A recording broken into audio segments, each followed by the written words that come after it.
मित्रों नमस्कार। आप हैं प्रसन्न गुरु जी के साथ। मेरे बहुत से युवा साथी कई बार ऐसे ऐसे कामों में जोखिम लेने से डरता है जो एक सामान्य व्यक्ति उससे नहीं डरता। जैसे एक पढ़ा लिखा व्यक्ति अपने लाइफ पार्टनर चुनने में वह इतनी बार कंफ्यूज हो जाता है, इतनी तरह से कंफ्यूज में आ जाता है कि वह अभी शादी नहीं करनी है, अभी नहीं करनी है, अभी थोड़ा सा और थोड़ा सा और थोड़ा सा और समय, थोड़ा सा और समय, ऐसे करते करते वे अपनी जो उनकी लाइफ पार्टनर बनने की जो उम्र है वह करीब करीब बॉर्डर पहुंच जाता है।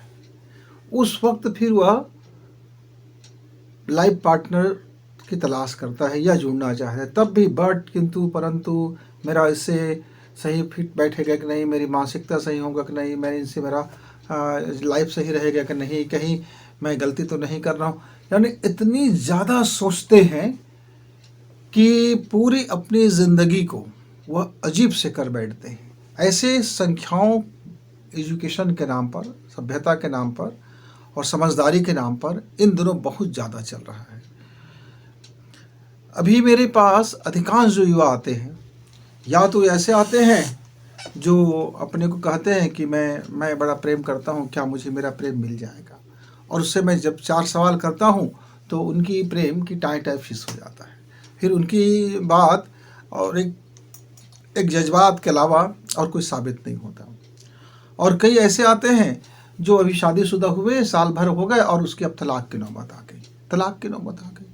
अच्छा भाई, आप पढ़े लिखे हो, ग्रेजुएट हो, कमाते हो, सुंदर हो, दोनों अच्छे हैं, दोनों विचारशील हैं, दोनों एक दूसरे को अच्छा से समझ सकते हैं, पर ऐसा क्या हो जाता है कि आप दोनों एक दूसरे को बर्दाश्त नहीं कर पाते हो। ज़रूरत से ज़्यादा नुक्ताचीनी, ज़रूरत से ज़्यादा सोचना, ज़रूरत से ज़्यादा छोटी छोटी चीज़ों को बड़ी बड़ी बना कर बताना, हर छोटे छोटे चीज़ों में हर समय आप अपना ईगो को ले आना, अपने अहंकार को ले आना, इन तमाम चीज़ों से में हमारा लाइफ खराब हो जाता है मित्र। और जब हम ऐसी चीज़ों में हम बुज़ुर्गों की सलाह नहीं लेते, हम अपना समय का ख्याल नहीं रखते, तो फिर ये सारी चीज़ें आपके साथ होने वाला होता है। जैसे मेरे भारतीय समाज में आज के मैं परिप्रेक्ष्य में कहूँ, 2024 के परिप्रेक्ष्य में कहूँ, तो मेरा यदि कोई लड़की मित्र है तो मैं उनसे कहूँगा कि यदि आपका उम्र 21-22 साल का हो गया तो आप 25 साल के आते आते तक आप अपने लिए लाइफ पार्टनर देख लीजिए। और ऐसा ना हो कि सारे डिमांडों के बीच में आपका कोई लाइफ पार्टनर हो।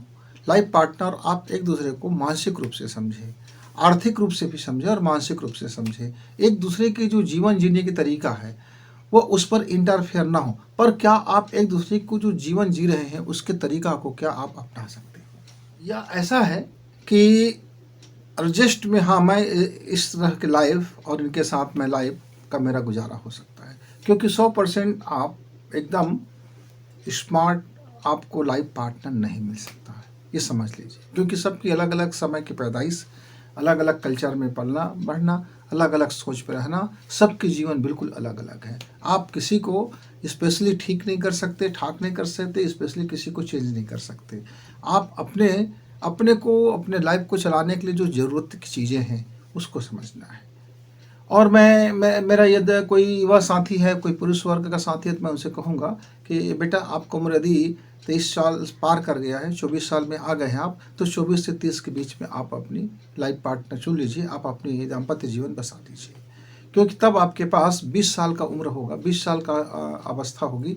इस 20 साल में आपको अपने जीवन के जो सबसे सर्वाधिक जो चीज़ कर सकते हैं, जो अपनी महानता के लिए कर सकते हैं, जीवन को लल्लू चप्पू गप्पू नहीं बना कर रखना चाहते हैं, तो इस समय आपको अपनी शरीर का बैलेंस, मन का बैलेंस और धन का बैलेंस, यानी तन मन और धन तीनों की बैलेंस के लिए एक लाइफ पार्टनर होना चाहिए, जिससे आप विचार कर सके, विमर्श कर सके और अपनी शिक्षा की पूर्ति कर सके और अपनी नए सपनों के बारे में चैलेंजेस, जो चुनौतियां हैं, उन चुनौतियों को भी आप प्राप्त करने के लिए आप आपको एक सशक्त मजबूत जीवन साथी की ज़रूरत होता है। जीवन साथी सिर्फ खाना बना करके नहीं देता, जीवन साथी सिर्फ आपके मौज मस्ती के लिए नहीं होता, जीवन साथी सिर्फ आपके शो पीस के लिए नहीं होता, जीवन साथी सिर्फ आपके मनोरंजन के लिए नहीं होता। मित्र, जीवन साथी इसीलिए भारतीय समाज में कहा गया कि वह उसको लाइफ पार्टनर नहीं कहेंगे, यहाँ कोई ऐसा नहीं कहा गया, जीवन साथी शब्द दिया गया है और आधे अंक का संबोधन दिया गया है।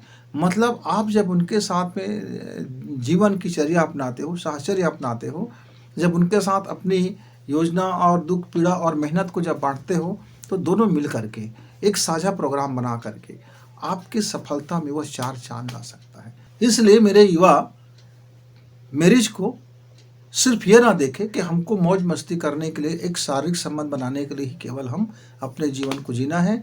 और मैं अपने मैं जो मेरी बीवी होगा या जो मेरा पति होगा, मैं उनको ऐसे करूँगा वैसे करूँगा, उंगली में नचाए फिरूँगा, वो मेरी हर कहा मानेंगी, मेरी चाकरी करेंगे, मेरी सेवा करेंगी, मेरी ये करेंगे, मेरे वो करेंगे। यदि ऐसी अवधारणा यदि आपका है तो फिर उसको बदल डालिए। वो आपके नौकर नहीं हैं, वो आपके चाकर नहीं हैं, हाँ आपके सहधर्मी हैं, आपके सहधर्मिणी हैं, आपके वाम भागी हैं, आपके साथ चलने वाले हैं।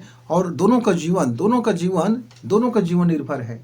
आप यदि आर्थिक मजबूती प्राप्त करोगे तो उनका संबल भी तो नहीं मिलेगा। आप यदि कोई धार्मिक कृत्य करोगे तो उनका भी तो अपना चिंतन बदलेगा। तो जीवन एकदम सडनली ऐसा नहीं बदल जाता। दोनों को समझना होता है, एक दूसरे को धीरे धीरे समझना होता है, दोनों की कमजोरियों को दोनों को ताकतवर बनाना होता है। जो उनकी कमजोरी है आप उनकी ताकत बनिए, जहाँ जहाँ वो कमजोर है वहाँ आप ताकत बन के खड़ा हो जाइए। तो हम एक दूसरे के जब कमजोरी को जब ताकत बनाते हैं, तब जीवन में हम बड़े से बड़े जोखिम ले सकते हैं। आर्थिक जोखिम ले सकते हैं, सामाजिक जोखिम ले सकते हैं, राजनीतिक जोखिम ले सकते हैं, और यहाँ तक कि अपने कारोबार में भी हम जोखिम ले सकते हैं। क्योंकि हमारे जोखिम में एक हमारा जो मजबूत रूप से जो खड़ा है, जो हमारे साथ में, जो हमारे मनोबल के साथ में, आत्मबल के साथ में, हमारे क्रियाकलाप के साथ में और हमारे संवाद के साथ में, वो हमारा लाइफ पार्टनर है। आपका लाइफ पार्टनर जितना ज़्यादा आपके साथ में आपके और दोनों के विचारों में तारतम्यता रहेंगे, एक दूसरे को समझेंगे, एक दूसरे के सपोर्ट करेंगे, एक दूसरे की कमजोरी को उनका ताकत बनाएंगे, तो आप देखेंगे कि बड़े से बड़े जोखिम को भी आप पार कर सकते हैं। अब रह गए भाई, तो कई मित्र बोलते हैं हम जोखिम नहीं उठा सकते। अरे भाई, हम इस बिजनेस में डाले तो इतना पैसा लॉस हो गया, तो हम यहाँ जा रहे हैं ऐसा हो गया। तो मतलब जीवन तो भैया पल पल में जोखिम है। आप अभी सांस ले रहे हो, आपकी सांसें चलना बंद हो गया, तो अभी आप खाना खा रहे हो, खाना जाके गले में अटक गया, तो आप अभी कोई केमिकल वाली दवा लिया है बुखार के लिए, वो रिएक्शन कर दिया, तो जीवन का तो हर क्षण मित्रों इतना जोखिम में चलता है कि हम उसको अनदेखी कर देते हैं।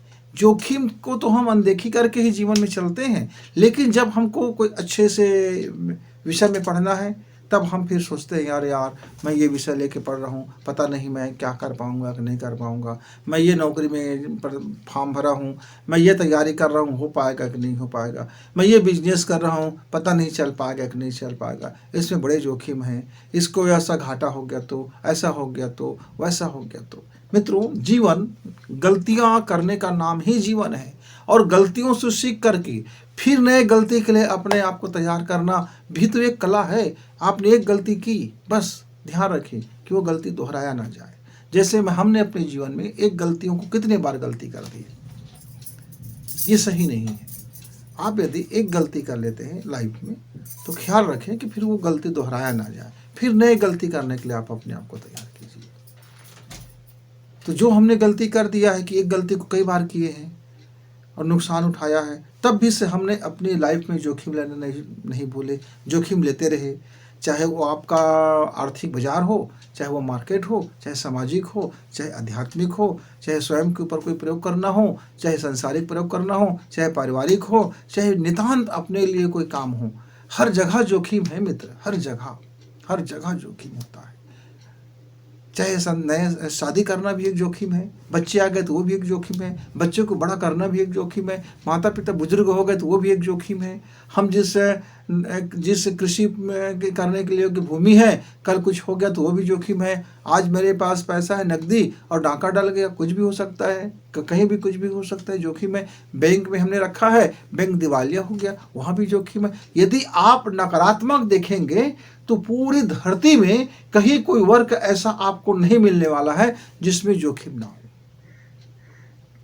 सिर्फ जोखिम एक में नहीं है, यदि आप मर गए, मुर्दा हो गए, तब आपका अब जोखिम समाप्त हो गया, क्योंकि अब मुर्दा को कौन मारेगा और जो मरा हुआ का अब उसको क्या मारेगा। लेकिन उसके बावजूद हमारे भारतीय समाज में मुर्दा के लिए भी जोखिम है, क्योंकि उसको अंतिम संस्कार करने के लिए उसके शरीर सुरक्षित चाहिए और बाकायदा उसके ऊपर बिजनेस भी चलता है। कैसे बिजनेस चलता है? 10 दिन तक का आते हैं, पंडित आते हैं, पुरोहित आते हैं, दान होता है, दक्षिणा होता है, पूरी सामाजिक भोज होता है, महाभोज होता है, फिर तिमाही होता है, छमाही होता है, वार्षिक श्राद्ध होता है, उसके बाद पिंडदान होते हैं, वगैरह वगैरह। एक आदमी पेट में आता है तो संस्कार होते हैं और वहाँ से उसका मार्केट शुरू हो जाता है। वो जीवन भर फिर मार्केट में रहता है और फिर वो मर भी जाए तब भी वो बाजार उसको पीछा नहीं छोड़ता, तब उसके पीछे भी एक बड़ा बाजार है, एक बड़ी बाजार है, बहुत लाखों रुपए का सालाना इसका मार्केट वैल्यू है। आप देखेंगे तो जितना बड़े बड़े कंपनी का निवेश नहीं होता शेयर मार्केट में, उससे ज़्यादा तो मेरे भारत देश में अंतिम संस्कार और मृतक संस्कार और पिंडदान में जो महानगरों में, शहरों में आना जाना, बस का, ट्रेन का, होटल का, पंडित का दक्षिणा का इत्यादि का आप जोड़ लीजिए, और छोटे छोटे चीज़ों का जो लोगों को देने के लिए आते हैं, बांटने के लिए आते हैं, और भांचा से लेकर के, भांजे से लेकर के, भतीज से लेकर के, न जाने कितने लोगों को दान दक्षिणा देना, पूजा करना, पाठ करना और नए वस्त्रों का दान करना, वस्तु दान करना, इतने सारे दान। आप इस बड़े जैसे कैपिटल को आप देखेंगे इस मार्केट को तो आपका दिमाग के बाल उड़ जाएंगे मित्र, पूरी आपका सिर में बाल ही नहीं बच जाएगा। इतनी बड़ी मार्केटिंग होता है। तो जोखिम तो हर जगह है, लेकिन यदि आप 25 साल की अवस्था में यदि आपने सोच विचार करके एक जोखिम उठा लिया, दीर्घकालिक जोखिम को पाने के लिए और छोटे छोटे जोखिम में आपने निवेश किया, मैं एक नौकरी करके अपना जीविकोपार्जन कर लूँगा, तो आपका जोखिम इतना है कि आप अपना 5 साल 10 साल जो लगा रहे हैं, नौकरी मिल गया तो आपका जोखिम सफल हो गया, और नौकरी नहीं मिला, दर दर की फिर आप ठोकरें खाने लगे, तब एक बेरोजगार बन करके आप माता पिता के ऊपर में बोझ बन के जिंदगी जीते रहोगे। एक जोखिम है, पा गए तो वाह वाह, नहीं पाए तो फिर बोझ बन के जिंदगी जीते रहे। लेकिन मेरा कोई युवा मित्र वहीं पर, यदि उसको पक्का पता है कि उसके अंदर में इतनी टैलेंट है कि वो गवर्नमेंट के द्वारा चाहे जैसा भी प्रश्न छांट ले, जैसा भी प्रश्न दे दे, चाहे जैसा भी क्वेश्चन हो, वह इन परीक्षाओं के लिए अपने आप में इतना दक्ष है कि वह 1 या 2 प्रयास में ही उसको नौकरी मिल सकता है, तब उसके लिए जोखिम कम है। लेकिन जोखिम तो तब भी है कि हो सकता है कि नियुक्ति पत्र मिले ना मिले, यदि नियुक्ति पत्र भी मिल गया तो कोई कोर्ट कचहरी हो गया, फिर अधर में लटक गए, तो वहाँ भी तो जोखिम है। जैसे आप कोई बिजनेस डाल रहे हैं तो बिजनेस चला नहीं चला, ये सारी जोखिम है, लेकिन संभावनाओं पर पूरी दुनिया टिकी हुई है। यदि आप एक अच्छा से प्लान बनाते हैं, उस प्लान में कब कब कहाँ कहाँ कितना जोखिम हो सकता है, टाइम का जोखिम, पैसा का जोखिम और स्वभाव का जोखिम, और हमारे आने वाले आपातकालीन धन का जोखिम, इन चीज़ों पर यदि आप भली भांति सोच विचार लिए और अपना प्लान तैयार कर लिए और बैकअप प्लान के साथ में आप अपना बिजनेस करने लगे या पढ़ाई करने लगे या नौकरी की तैयारी करने लगे, तो फिर मित्र आपको सफल होना ही है। फिर आपका वह जोखिम न्यूनतम हो जाएगा और परिणाम अधिकतम आएगा। रिस्क आपका न्यूनतम हो जाएगा और परिणाम आपका उत्तम आएगा।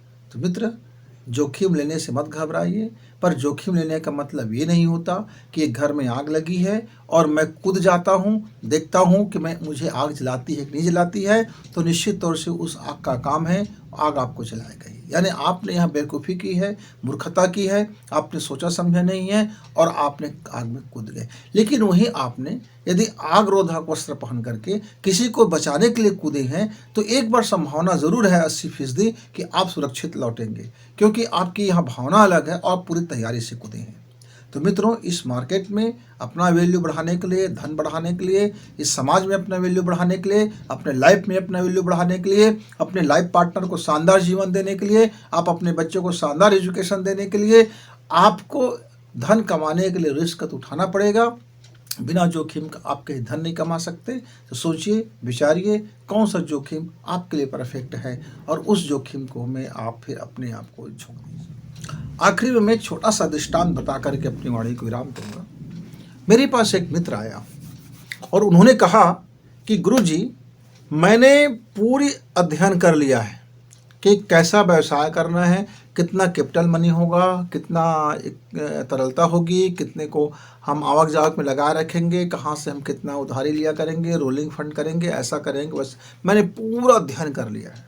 अच्छा भाई, अब मैं बिजनेस डाल सकता हूँ। मतलब कि उसमें रुकावट क्या बात है? रुकावट ये बात ये है कि क्या मैं उसमें खरा उतर पाऊंगा कि नहीं उतर पाऊंगा। मैंने बाकायदा पढ़ तो लिया है। अच्छा, तो मित्र मुझको ये बताइए, आप नदी के पार में खड़े हैं, नदी की एक मुहाने पे आप खड़े हैं और आपको नदी के उस पार जाना है, बीच में नाव भी है। अब आपके पास दो विकल्प है, या तो आप नाव से जाइए या तो फिर नदी को तैर करके पार निकलिए। लेकिन नाव में भी जाते हैं तो आपातकाल के लिए इमरजेंसी आ गया तो तैरना तो सीखना पड़ेगा। और यदि आप नदी को पैदल ही पार करते हैं तब भी से तैरना सीखना पड़ेगा। क्यों?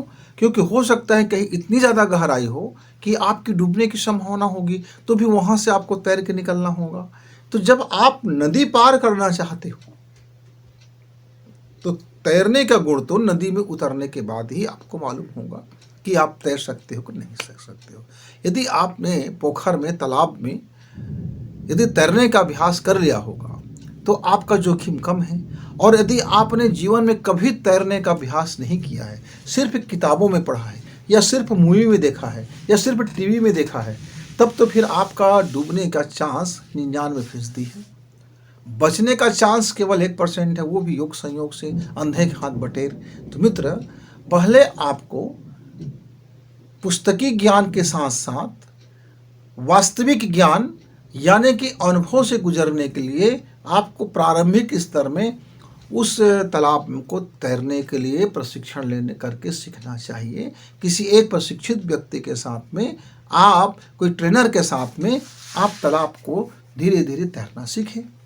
हम लोग बचपन में क्या करते थे, घाट पे चले जाते थे, बड़ा पत्थर को पकड़ लेते थे, पकड़ करके हम बित्ते भर के पानी में, बित्ते भर से ज़्यादा आपका 1 फीट का पानी में हम पत्थर को पकड़े पकड़े खूब हाथ पैर को, ऐसा पैर को मारते थे और कभी कभी हाथ को भी छोड़ देते थे। और हम खूब को सोचते थे कि हम अब तैर गए और फट फट फट फट फट फट मारते थे। धीरे धीरे हम देखा देखी बहुत सारे बच्चे तैरते थे, तो धीरे धीरे किसी ने ऐसा तैरने बताया, किसी ने ऐसा, थोड़ा आगे आगे बढ़ते गए, गहराई में बढ़ते गए।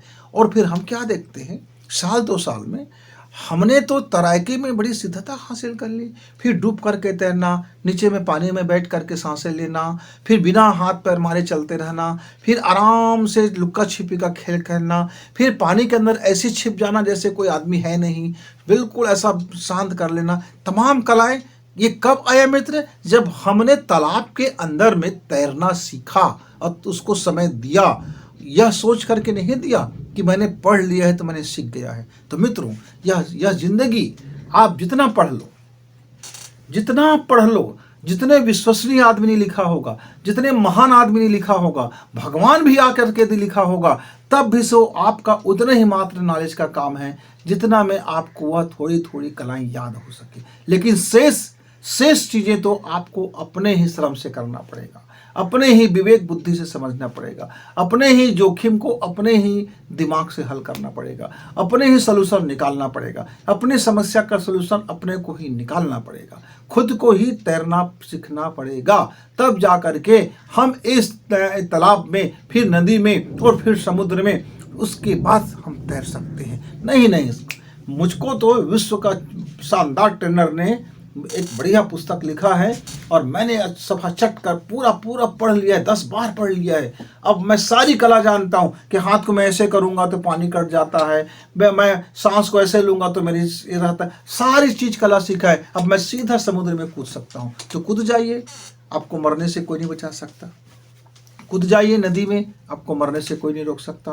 कूद जाइए पोखर में, आपको मरने से कोई नहीं रोक सकता। अरे टब में कूद जाइए, वहां भी शायद बचना मुश्किल हो जाएगा। क्यों? क्योंकि आपने पढ़ाई है, अभी आपके जीवन में वो प्रैक्टिकल में नहीं उतरा है। ऐसे मित्र, कोई चाहे प्रतियोगी परीक्षा हो, सरकारी जॉब हो, कंपनी का जॉब हो, या फिर प्राइवेट काम हो, या आपका स्वयं का बिजनेस हो, स्वयं का उद्योग हो, खेती हो, कोई भी आप काम करते हैं, जब तक कि उस फील्ड में आप अपने को झोंकोगे नहीं और धीरे धीरे क्रमशः आप उसको जब तक नहीं बढ़ाओगे, तब तक उसको हम बेवकूफ़ी और मूर्खता ही कह सकते हैं। भाग्य सौभाग्य से कभी अंधे के हाथ बटेर ऐसा हो गया कि कोई व्यक्ति ने अचानक शेयर मार्केट में गया और ट्रेडिंग में भी वह लाखों रुपए कमा गए। बिना निवेश किए वह ट्रेड मार्केट में आया और वह अचानक धन लूट के चले गए। लेकिन एक क्षण ऐसा भी आ जाता है कि अचानक पूरी उनकी धन खाली भी हो सकती है। मित्रों, मेरे घर में एक महान आत्मा थी। एक महान आत्मा ऐसा था कि हमारे लाखों और करोड़ों की संपत्ति को उसने जुआ में सफाचट कर दिया। लालच क्या था कि अभी मैं इससे ज़्यादा कमा लूँगा, अभी मैं इससे दुगना कमा लूँगा। मैं यद्यपि पढ़ा लिखा व्यक्ति था और उसने घर के सारी खजाना इसलिए खाली कर गए क्योंकि वह बस अब मैं जीतूंगा।